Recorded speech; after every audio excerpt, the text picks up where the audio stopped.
ಸ್ನೇಹಿತರೆ ಟೈಮ್ ಬಂದು 11:01. ಇವಾಗ ನೋಡೋದಾದ್ರೆ ಇಂಡಿಯನ್ ಆಯಿಲ್ ಪೆಟ್ರೋಲ್ ಬಂಕಲ್ಲೇ ನಾನು ಜಾಸ್ತಿ ಹಾಕ್ಸೋದು, ನಿಮಗೆಲ್ಲ ಗೊತ್ತು. ಬೇರೆ ಯಾವ ಪೆಟ್ರೋಲು ಹಾಕ್ಸಲ್ಲ, ಯಾಕಂದರೆ ನಾನು ಆಲ್ರೆಡಿ ಬೇಜಾನ್ ಸಾರಿ ಹೇಳಿದ್ದೀನಿ ನಿಮಗೆ ಏನಕ್ಕೆ ಇಂಡಿಯನ್ ಆಯಿಲ್ ಪೆಟ್ರೋಲ್ ಬಂಕಲ್ಲೇ ಹಾಕ್ಸ್ತೀನಿ. ನಾರ್ಮಲಾಗೆ ಎಂದಕ್ಕೆ BP ಇಲ್ಲ HP ಈ ಥರ ಯಾವುದ್ರಲ್ಲೂ ಹಾಕ್ಸಲ್ಲ ಅಂತ. Quality of the petrol. ಇವಾಗ ಇದರಲ್ಲಿ ನಾರ್ಮಲ್ ಪೆಟ್ರೋಲ್ ಹಾಕ್ಸಿದ್ರೆ ನನ್ನ ಗಾಡಿ ಸ್ಮೂತಾಗಿ ಓಡುತ್ತೆ. XP95 ಎಲ್ಲ ಹಾಕ್ಸಿದ್ರೆ ಫುಲ್ ಸ್ಮೂತು. ಏನಂದರೆ ಕಂಪ್ಯಾರಿಟಿವ್ಲಿ ಅದರ್ ಪೆಟ್ರೋಲ್ಸ್ ಅಲ್ವಾ, ಇಂಡಿಯನ್ ಆಯಿಲ್ ಪೆಟ್ರೋಲು ನಮ್ಮ ಗಾಡಿಗೆ ಡ್ಯೂಕ್ 390ಗೆ ಒಂಥರ ಸಖತ್ತಾಗಿ ಮಿಂಗಲ್ ಆಗುತ್ತೆ. ಸೊ ಇವಾಗ ನಾನು ನಿಮಗೆ ಇನ್ನೊಂದು ವಿಚಾರ ಹೇಳಬೇಕು ಅಂತ ಇದ್ದೀನಿ. ನಂದು ಗಾಡಿದು ಹಿಂದೆ ಮೆಡ್ಜಲರ್ R5 ಟೈರ್ ಏನೋ R3 ಟೈರ್ ಅನ್ಸುತ್ತೆ ಮೆಡ್ಜಲರ್ ಕೊಟ್ಟಿರೋದು. ಮೆಡ್ಜಲರ್ M5 ಆಯಿತಾ. ನೀವು ನೋಡೋದಾದರೆ ಸೆಂಟ್ರಲ್ಲಿ ಗ್ರಿಪ್ ಹೊಂಟೋಗ್ಬಿಟ್ಟಿದೆ. ಇಲ್ಲಿ ನೋಡಿ, ಸೆಂಟ್ರಲ್ ಮಾತ್ರ ಗ್ರಿಪ್ ಹೊಂಟೋಗಿದೆ, ಇತ್ ಕಡೆ ಎಲ್ಲ ಗ್ರಿಪ್ಪು ಬೆಜ್ಜಾನ್ ಇದೆ. ಇದೇ ಗುರು ಸಾಫ್ಟ್ ಕಾಂಪೌಂಡ್ಗಳ ಟೈರ್ಗಳಲ್ಲಿ ಬೆಜ್ಜಾನ್ ತಲೆನೋವು. ಸಾಫ್ಟ್ ಕಾಂಪೌಂಡು ಏನು ಮಾಡ್ಬೇಕು ಗೊತ್ತಾ, ಇವರೆಲ್ಲ ಒಂದು ಟೈರ್ ಕೊಟ್ಟಾಗ ಸೆಂಟ್ರಲ್ಲಿ ಹಾರ್ಡ್ ಕಾಂಪೌಂಡ್ ಕೊಡಬೇಕು, ಲೆಫ್ಟ್ ಟು ರೈಟಲ್ಲಿ ಸಾಫ್ಟ್ ಕಾಂಪೌಂಡ್ ಕೊಡಬೇಕು. ಯಾಕಂದರೆ ಸೆಂಟ್ರಲ್ಲಿ ಹಾರ್ಡ್ ಕಾಂಪೌಂಡ್ ಕೊಟ್ಟರೆ ಚೆನ್ನಾಗಿ ಉಜ್ಜಿದ್ರೂ ಸಿಕ್ಕಾಪಟ್ಟೆ ಲೇಟು ಸವಿಯೋದು ಹಾರ್ಡ್ ಕಾಂಪೌಂಡು. ಈ M5 ಅಲ್ಲಿ ನೋಡಿ ಇದೇ ಥರ, ಇದು ಸ್ಟಾಕ್ ಟೈರ್. ಇನ್ನು ವೆಯ್ಟ್ ಮಾಡ್ತಿದ್ದೀವಿ ಅದು ಮುಗ್ದೋಗ್ಲಿ ಅಂತ ಅಂದ್ಬಿಟ್ಟು. ಒನ್ಸ್ ಇದು ಮುಗ್ದಿದ ತಕ್ಷಣ ನಾನು M7 ಅಂತನೋ ಏನೋ ಇದೆ, ಮೆಡ್ಜಲರ್ M7 ಇಲ್ಲಾಂದರೆ ಅಪ್ಪೋಲೋ ಅದು ಯಾವುದೋ ಒಂದು ಹಾಕ್ತೀನಿ ನೋಡಿ, ಇಲ್ಲಿ ಸ್ಕ್ರೀನಲ್ಲಿ ಎಲ್ಲಾದರೂ ಬರುತ್ತೆ. ಹೆಸರುಗಳು ಸರಿಯಾಗಿ ಜ್ಞಾಪಕ ಬರಲ್ಲ ಸ್ನೇಹಿತರೆ, ನಿಮ್ಗೆ ಹೇಳೋಣ ಅಂತ ಅಂದರೆ. ಯಾಕಂದರೆ ಇನ್ನೂ ಅಷ್ಟೊಂದು ಟೆಕ್ನಿಕಲ್ ಆಸ್ಪೆಕ್ಟ್ ಸೈಡಿಂದ ನಾನು ಅಷ್ಟೊಂದು ಇದಿಲ್ಲ. ಪ್ಲಸ್ ಯಾವಾಗಲೂ ಅಷ್ಟೇ ಕೂಲೆಂಟ್ ನೋಡ್ಕೊಳ್ಳಿ, ಯಾಕಂದರೆ coolant is very important for bike. ಬನ್ನಿ ಹೊರಡೋಣ. ನಾನು ನಿಮಗೆ ಇವಾಗ ಎಕ್ಸ್ಪ್ಲೈನ್ ಮಾಡ್ತೀನಿ ನನ್ನ ಒಂದು ಶಾರ್ಟ್ ರೈಡು. ಅಂದರೆ 60 ಒಂದು ಸೈಡು, ನಮ್ಮ ಮನೆಯಿಂದ 65 ಅಂತ ಇಟ್ಕೊಳ್ಳಿ. 65 ಒಂದು ಸೈಡು, 65 ಇನ್ನೊಂದು ಸೈಡು. ಸೊ ಟೋಟಲ್ 130 ಕಿಲೋಮೀಟ್ರಿಗೆ ನಾನು ಎಷ್ಟು ಸ್ಪೆಂಡ್ ಮಾಡಿದೆ ಅಂತ ಹೇಳ್ತೀನಿ. ಬೆಳಗ್ಗೆ ಬರ್ತಾ ಪೆಟ್ರೋಲ್ ಹಾಕ್ಸಿಲ್ಲ. ಸೊ ಪೆಟ್ರೋಲ್ 400 ರೂಪಾಯಿ ಪೆಟ್ರೋಲ್ ಇತ್ತು ಅಂತ ಇಟ್ಕೊಳ್ಳಿ.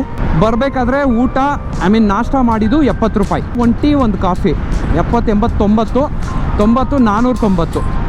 490 ಪ್ಲಸ್ ಇವಾಗ ಒಂದು 250 ರೂಪಾಯಿಗೆ ಪೆಟ್ರೋಲ್ ಹಾಕ್ಸಿದೆ.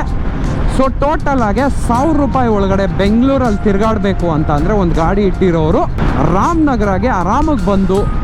ಸೊ ಇದು ಸೋಲೋ ಕ್ಯಾಲ್ಕುಲೇಷನು. ನೀವು ಡಬಲ್ ಕ್ಯಾಲ್ಕುಲೇಷನ್ ಅಂತ ಅಂದ್ರೂ ಸಿಂಗಲ್ ಗಾಡಿಯಲ್ಲೇ ಬರ್ತಿರಲ್ಲ, ಅವಾಗ ಏನಾಗುತ್ತೆ ನಿಮಗೆ ಪೆಟ್ರೋಲ್ ಸೇಮ್ ರೇಟೇ ಬೀಳುತ್ತೆ, ಬಟ್ ಫುಡ್ ಮಾತ್ರ ನೀವು ಡಬಲ್ ಮಾಡ್ಕೊಳ್ಳಿ. ಸೊ 1000 ರೂಪಾಯಿ ಒಳಗಡೆ ಬಿತ್ತು ನಾನು ಒಬ್ಬನಿಗೆ. ಒಂದು 700 ರೂಪಾಯಿ ಹೆಚ್ಚು ಕಮ್ಮಿ 750 ರೂಪಾಯಲ್ಲಿ ನಾನು ಒಂದು ರೈಡ್ ಮುಗಿಸ್ಕೊಂಡು ವಾಪಸ್ ಮನೆ ಕಡೆಗೆ ಹೊರಡ್ತಾ ಇದ್ದೀನಿ. ಸೊ ಇವಾಗ ಮನೆಗೆ ಹೋಗ್ಬಿಟ್ಟು ನಿಲ್ಲಿಸಿದ್ರು ಇವಾಗ 4 ಪಾಯಿಂಟ್ ಇದೆ ಅಲ್ಲ, 200 ರೂಪಾಯಿ ಪೆಟ್ರೋಲ್ ಉಳ್ಕೊಂಡಿರುತ್ತೆ. ಇನ್ನು ನನಗೆ ಮನೆ ಹತ್ರ ತಿರುಗಾಡೋದಕ್ಕೆ ಅದಕ್ಕೆ ಇದಕ್ಕೆ ಎಲ್ಲದಕ್ಕೂ ಇರುತ್ತೆ. ಇವಾಗ ನಾನು ಇನ್ನೊಂದು ಏನು ಯೋಚನೆ ಮಾಡ್ತಾ ಇದ್ದೀನಿ ಅಂದರೆ, ನನ್ನ ಗಾಡಿಗೆ ನೈಟಲ್ಲಿ ಓಡಿಸ್ಬೇಕಾದ್ರೆ ಈ ಹೈ ಬೀಮು ಲೋ ಬೀಮು ಈ ಗಾಡಿಯಲ್ಲಿ ಅಷ್ಟೊಂದು ಕ್ಲೀನಾಗಿ ಕಾಣಿಸೋದಿಲ್ಲ. ಈ ಸ್ಟ್ರೀಟ್ ಲೈಟ್ಸು ಲೈಟಾಗಿದ್ದರೆ ಏನಾಗುತ್ತೆ, ಬ್ಲೆಂಡಿನ್ ಆಗಿಬಿಡುತ್ತೆ ನಮ್ಮ ಲೈಟ್ಗಳು. ಈ ಬ್ಲೆಂಡಿನ್ ಆದಾಗ ಫ್ರಂಟಲ್ಲಿ ಏನು ನಡೀತಿದೆ ಅಂತ ನಮಗೆ ಕಾಣಿಸಲ್ಲ, ತೂತಿದ್ರೆ ಇಲ್ಲಾಂದರೆ ಏನು. ಸೊ ನಾನು ಅದಕ್ಕೆ ಯೋಚನೆ ಮಾಡ್ತಿದ್ದೀನಿ, ಫಾಗ್ ಲೈಟ್ಸ್ ಹಾಕ್ಸ್ಬಿಡೋಣ. ಫಾಗ್ ಲೈಟ್ಸು ನಮಗೆ ಫುಲ್ ಬ್ರೈಟ್ನೆಸ್ ಕೊಡುತ್ತೆ. ಒಂದು ಕೆಳಗಡೆ ಲೆವೆಲಿಂದನೇ ಬ್ರೈಟ್ನೆಸ್ ಕೊಡೋದು, ಮತ್ತು ಮೇಲ್ಗಡೆ ಲೆವೆಲ್ಗೆಲ್ಲ ಬ್ರೈಟ್ನೆಸ್ ಕೊಡೋಲ್ಲ. ಯಾಕಂದರೆ ಮೇಲ್ಗಡೆ ಬ್ರೈಟ್ನೆಸ್ ಕೊಟ್ಟರೆ ಆಪೋಸಿಟಿಂದ ಬರೋವ್ರ ಕಣ್ಣಿಗೆ ಸರಿಯಾಗಿ ಹೊಡಿಯುತ್ತೆ. ನಾನು ಯೋಚನೆ ಮಾಡ್ತಿರೋದು ಆಪೋಸಿಟಲ್ಲಿ ಇರೋವ್ರಿಗೂ ಬೇಜಾರಾಗಬಾರ್ದು ನಾನು ಫಾಗ್ ಲೈಟ್ ಹಾಕ್ಸಿದ್ರೆ, ಜೊತೆಗೆ ನನಗೂ ಮುಂದೆ ಫ್ರಂಟ್ ವ್ಯೂ ಕ್ಲಿಯರ್ ಆಗಿರ್ಬೇಕು ಫುಲ್ಲು ಅನ್ನೋದು ಒಂದು ಇಂಪಾರ್ಟೆಂಟ್ ಆಸ್ಪೆಕ್ಟ್ ನನಗೂ. ನಾನು ಒಬ್ಬನ ಬಗ್ಗೆನೇ ಯೋಚನೆ ಮಾಡ್ತಿಲ್ಲ, ಇಲ್ಲಿ ಆಪೋಸಿಟಲ್ಲಿ ಬರೋವ್ರ ಬಗ್ಗೆನೂ ಯೋಚನೆ ಮಾಡ್ತಿದ್ದೀನಿ. ಸೊ ಇವಾಗ ಏನಿಲ್ಲ ಅಂತ ಅಂದ್ರೂ ಗಾಡಿನ ನೆಕ್ಸ್ಟ್ ವೀಕು ಸ್ಯಾಟರ್ಡೆ ಸರ್ವೀಸು ಕೊಡಲೇಬೇಕು. ಸರ್ವೀಸು ಕೊಟ್ಟಿಲ್ಲ ಅಂದರೆ ಒಂಚೂರು ವರ್ಕೌಟ್ ಆಗೋದಿಲ್ಲ ಗಾಡಿ, ಯಾಕಂದರೆ ಸರ್ವೀಸ್ ಟೈಮ್ ಕೂಡ ಬಂದಾಯಿತು already. Hi rider urban cruiser. So next ಟೈರ್ಗೆ ನಾನು ರೆಡಿಯಾಗಿ ಕಾಸು ಇಟ್ಕೊಂಡಿದ್ದೀನಿ ಇವಾಗಂತೂ ಹಾಕ್ಸೋದಿಲ್ಲ. ಫಸ್ಟು ಹೋಗಲಿ, 2000 ಕಿಲೋಮೀಟ್ರು ಮುಗೀಲಿ. ಆಲ್ಮೋಸ್ಟ್ ಇನ್ನೊಂದು 1700 ಕಿಲೋಮೀಟ್ರ್ ಐತೆ. ನೋಡ್ದಾ ಡ್ಯೂಕು? ನೋಡ್ರಪ್ಪ ಕಾಂಟಿನೆಂಟಲ್ GT. ಹೋಗೋಣ, ಟಕ್ಕರ್ ಕೊಟ್ಬಿಡೋಣ.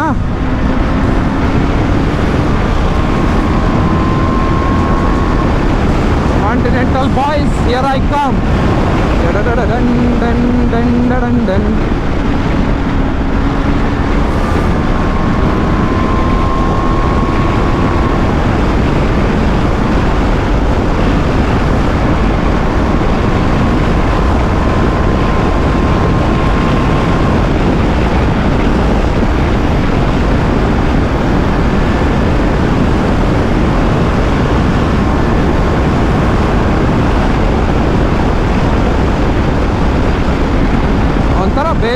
ಖುಷಿ ಆಗುತ್ತೆ ಈ ಥರ ಓಡಿಸೋರು ಸಿಕ್ಬಿಟ್ರೆ ಸಡನ್ ಆಗಿ.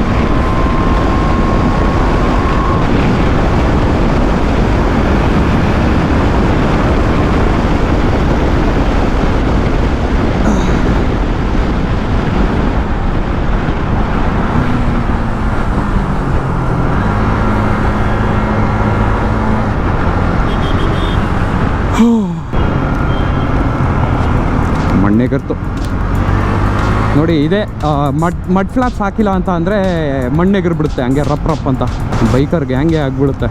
Continental GT that was a good ride actually ಹೇಳ್ಬೇಕಂದ್ರೆ. ಇವಾಗ ನಾನು ಅಲ್ಲಿ ಹೋಗ್ಬಿಟ್ಟು ಮುಂದೆ ಹೋಗ್ಬಿಟ್ಟು ಯೂ ಟರ್ನ್ ಮಾಡಿಕೊಂಡು ಈ ರೋಡಿಗೆ ಬರಬೇಕು.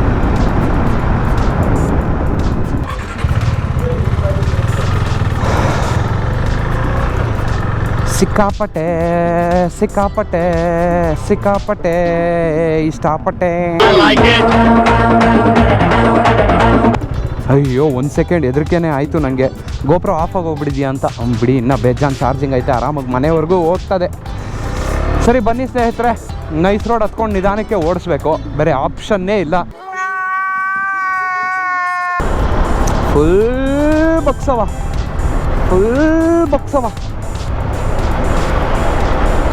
ಅಷ್ಟೇ. ಇಲ್ಲಿಂದ ಇನ್ನು 80ನೇ ಹೊಡಿಬೇಕು, ಇದಕ್ಕೆ ಮೇಲೆ ಹೊಡಿಯೋಂಗಿಲ್ಲ. ಏನಂದರೆ ಕ್ಯಾಮ್ರಾ ಇಲ್ಲ, ನಮ್ಗೆ ಗೊತ್ತಲ್ಲ ಕ್ಯಾಮ್ರಾಗಳು ಎಲ್ಲೆಲ್ಲಿದೆ ಅಂತ ಅಂದ್ಬಿಟ್ಟು. ಸೊ ಅದೊಂದರಿಂದ ನಮಗೆ ಬೇಕಾದ ಸ್ಪೀಡಿಗೆ ಹೊಡಿಬೋದು. ರೈಟ್ ಸೈಡಲ್ಲಿ ಮಾತ್ರ ಯಾವಾಗಲೂ ಆಪೋಸಿಟಿಂದ ಬರ್ತಾ ಇರ್ತೀವಲ್ಲ, ಹತ್ತು ಕಡೆಯಿಂದ ಬರಬೇಕಾದ್ರೆ ಮಾತ್ರ ನಮಗೆ ಪೊಲೀಸವರು ಸ್ಪೀಡ್ ಕ್ಯಾಮ್ರಾ ಹಾಕ್ಕೊಂಡು ನಿಲ್ಲಿಸಿರೋದು. ಅದು ಬಿಟ್ಟು ಇತ್ತು ಕಡೆ ಹೋಗ್ಬೇಕಾದ್ರೆ ಎಲ್ಲ ಇಲ್ಲ, ಬಟ್ ಕ್ಯಾಮ್ರಾಸ್ ಇದ್ದಾವೆ. ಅಯ್ಯೋ ಜಲ್ಲಿ ಕಲ್ಗಳು ಉದುರುತ್ತು ಅಂದರೆ 1 ಸೆಕೆಂಡು. ಎಸ್ 43. ಆಹಾ ಹಿಡೀತು ರಪ್ ಅಂತ ಹಿಡೀತು. ಕಚಕ್ ಅಂತ ಫೋಟೋಗಳು ಹಿಡ್ದು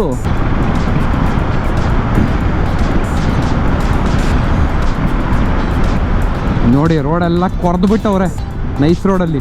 ಅದು ಏನಾಗ್ತಿತ್ತು ಅಂದರೆ ಈ ನಡುವೆ ನೈಸ್ ರೋಡಲ್ಲಿ ಈ ಪಾಳ್ಕ ಹಂಗಂಗೆ ಎದ್ದಿ ಬಂದ್ಬಿಡ್ತಿತ್ತು ಆಚೆ ಕಡೆಗೆ.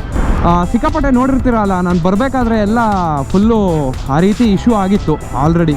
ನೋಡಿ ಇವಾಗೆಲ್ಲ ಕೊರೆದ್ಬಿಟ್ಟವ್ರೆ, ಮತ್ತೆ ಹೊಸ್ದಾಗಿ ತಾರ ಹಾಕ್ತಾರೆ. ಅದು ಎಷ್ಟು ಭಾಗ ಹೋಗಿದೆಯೋ ಅಷ್ಟು ಭಾಗನ ತೆಗೆದುಬಿಟ್ಟು ಮತ್ತೆ ರೀ ಮ್ಯಾಪಿಂಗ್ ಮಾಡ್ತಾರೆ. ಆಮೇಲೆ ಯಾವತ್ತೂ ಅಷ್ಟೇ, ಒಂದು ಲಾರಿ ಟರ್ನ್ ತಗೊತಿದ್ರೆ ದಯವಿಟ್ಟು ಅದ್ರ ಪಕ್ಕದಲ್ಲೇ ಹೋಗ್ಬಿಟ್ಟು ಹೋಗ್ತಾ ಇರಬೇಡಿ. ಯಾಕಂದರೆ ಅದು ಯಾವಾಗ ಏನಾದರೂ ಆಗ್ಬೋದು. ಪೊಲೀಸ್ ಅವ್ರದ್ದು ವೀಡಿಯೋಗಳು ಜಾಸ್ತಿ ನೋಡ್ತೀನಿ. ಸೈದ್ರಾಬಾದ್ ಪೊಲೀಸ್ ಸ್ಟೇಷನ್ ಅಂತ ಅಂದ್ಬಿಡು, ಈ ಹೈದರಾಬಾದ್ ಅವ್ರದ್ದು ಒಂದು ಯೂಟ್ಯೂಬ್ ಚಾನಲ್ ಇದೆ, ಸೈದ್ರಾಬಾದ್ ಪೊಲೀಸ್ ಅಂತ ಅಂದ್ಬಿಟ್ಟು. ಇವ್ರು ಏನು ಮಾಡಿದ್ದಾರೆ, ಈ CCTVಯಲ್ಲಿ ಏನೇನೆಲ್ಲ ವೀಡಿಯೋಸ್ ಸಿಗುತ್ತೋ ಅದನ್ನೆಲ್ಲ ತೆಗೆದು ಹಾಕ್ತಾ ಇರ್ತಾರೆ ಅವ್ರ ಚಾನಲಲ್ಲಿ. ಬ್ಲರ್ ಮಾಡ್ತಾರೆ, ಬ್ಲರ್ ಮಾಡ್ದಿರ ಏನಿಲ್ಲ. ಒಂದು ಲಾರಿ ಯೂ ಟರ್ನ್ ತೊಗೊಳಕ್ಕೆ ಅಂತ ನಿಂತ್ಕೊಂಡಿರುತ್ತೆ, ಇಲ್ಲಿ ಡಿವೈಡ್ರು, ಇಲ್ಲಿ ಲಾರಿ ಯೂ ಟರ್ನ್ ತೊಗೊಳಕ್ಕೆ ಅಂತ ಹಿಂಗೆ ಬರ್ತಾ ಇರ್ತಾನೆ. ಸೆಂಟ್ರಲ್ಲಿ ಬಂದ್ಬಿಟ್ಟು ಒಬ್ಬ ಗಾಡಿ ಅವ್ನು ದೂರ್ತಾನೆ, ಆಮೇಲೆ ಹಂಗೆ ಹಚ್ಕೊಂಡು ಹೋಗ್ಬಿಡೋದ. ಯಪ್ಪ, 1-2 ನಿಮಿಷದ ನರ್ಕ ನೋಡಬೇಕಾಗಿತ್ತು ಗುರು. ನರ್ಕ ಅಂದರೆ ನರ್ಕ.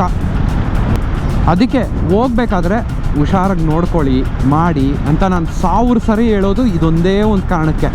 ಎಲ್ಲೆಲ್ಲಿ ರೂಲ್ಸ್ನ ಫಾಲೋ ಮಾಡಬೇಕು ಅಲ್ಲಲ್ಲಿ ರೂಲ್ಸ್ನ ಫಾಲೋ ಮಾಡಲೇಬೇಕು. ನೀವು ಅದನ್ನು ದಾಟಿಸಿ ಹೋಗ್ತೀರಾ ನೋಡಿ, ಫಾರ್ ಎಕ್ಸಾಂಪಲ್ ಈ ಲೆಫ್ಟ್ ಸೈಡಲ್ಲಿ ಆಕ್ಸಿಡೆಂಟ್ ಝೋನ್ ಅಂತ ಹಾಕೊಂಡಿದೆ, no stopping or no standing on the road. ಅವರು ರೀಸನ್ ಇಲ್ದಿರ ಹೇಳೋದಿಲ್ಲ. ಏನಕ್ಕೆ ಅಂತ ಹೇಳ್ತೀನಿ ನೋಡಿ. ನೈಟ್ ಟೈಮಲ್ಲಿ ಒಬ್ಬೊಬ್ರದ್ದು ಹೆಡ್ಲೈಟು ಗಾಡಿಯಲ್ಲಿ ಏನಾಗಿರುತ್ತೆ ಅಂತ ಅಂದರೆ, ಕಾರ್ಗಳದ್ದು ಒಂದು ಲೈಟಾಗಿ ಇದಾಗಿರುತ್ತೆ, ಇನ್ನೊಂದು ಜಾಸ್ತಿ ಹೊಳಿತಿರುತ್ತೆ ಹೈ ಬೀಮ್ ಹಾಕಿದ್ರು. ಆ ಟೈಮಲ್ಲಿ ಏನಾಗುತ್ತೆ ಅಂತ ಅಂದರೆ, ಒಂದು ಸೈಡು ಹೆಡ್ಲೈಟ್ ಏನಾದರೂ ಕಾಣಿಸೋದಿಲ್ವೋ ಆ ಟೈಮಲ್ಲಿ ಏನಾಗುತ್ತೆ ಅಂತ ಅಂದರೆ ಬಂದ್ಬಿಟ್ಟು ಗುದ್ಬಿಡೋದು, ಸಡನ್ನಾಗಿ ಹೊಡೆದ್ಬಿಟ್ಟು ಹೋಗ್ಬಿಡೋದು, ಈ ಥರ ಎಲ್ಲ ಆಗುತ್ತೆ. ನೀವು ಅವಾಗ ಎದೋಳಕ್ಕೆ ಶಕ್ತಿ ಕೂಡ ಇರಲ್ಲ ನಿಮ್ಮ ಕೈಯಲ್ಲಿ, ನೀವು ಸುಮ್ಮನೆ ಎದೋಳ್ತೀರಾ, ಎದ್ದುಬಿಟ್ಟು ಹೋಗ್ತಾ ಇರ್ತೀರ.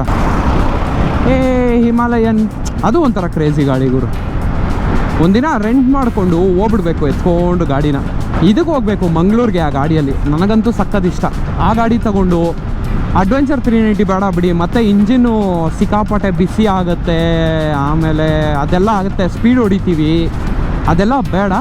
ಕ್ರೂಸಿಂಗ್ ಮಾಡ್ಕೊಂಡು ಹೋಗಬೇಕು ಅಂತ ನನ್ನ ಆಸೆ. 120, 110 ಇಷ್ಟರಲ್ಲೇ. ವೆದರ್ ಮಾತ್ರ ಕ್ರೇಜಿ ಆಗಿದೆ, ರೈಡ್ ಮಾಡೋದಕ್ಕೆ ಬೆಸ್ಟು. ಅಷ್ಟೊಂದು ಬಿಸಿಲಿಲ್ಲ, ಅಷ್ಟೊಂದು ತಣ್ಣಗಿಲ್ಲ. ವಿಂಡ್ ಒಂದಿದೆ, ವಿಂಡೂ ಏನು ಅಷ್ಟೊಂದು ಹೀಟ್ ಇಲ್ಲ, ಕೋಲ್ಡ್ ಇಲ್ಲ, normal temperature. The best time to visit a places like beaches, hill stations, stay in resort, ಈ ಥರದಕ್ಕೆಲ್ಲ ಇದೊಂದು ಬೆಸ್ಟ್ ಟೈಮು ಅಂತ ನಾನು ಹೇಳ್ತೀನಿ. ಕ್ಯಾಮರಾ ಕಣ್ಣಿನ ಭಯ ಈಗೂ ಉಂಟೆ. ಎಲ್ಲರದು 30-20ನೇ ರೀಡ್ ಆಗ್ತಿದೆ. ಏನು ಗುರು ಹತ್ತು ಕಡೆ ಯಾರು ಹೋಗ್ತಾನೆ ಇಲ್ಲ, ಏನಾದರೂ ಆಗೈತಾ ಗುರು ಹತ್ತು ಕಡೆ?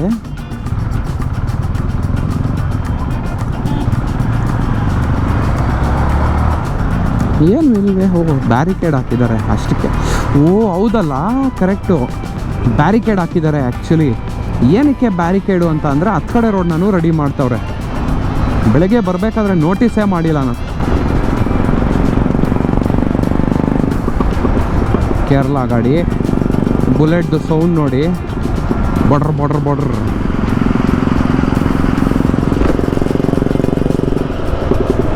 ಓಡಿಸ್ಬೇಕು ಅಂತ ಸಿಕ್ಕಾಪಟ್ಟೆ ಆಸೆ ಗುರು, ಆ ಥರ ಸೌಂಡ್ ಇರೋ ಬುಲೆಟ್ನ.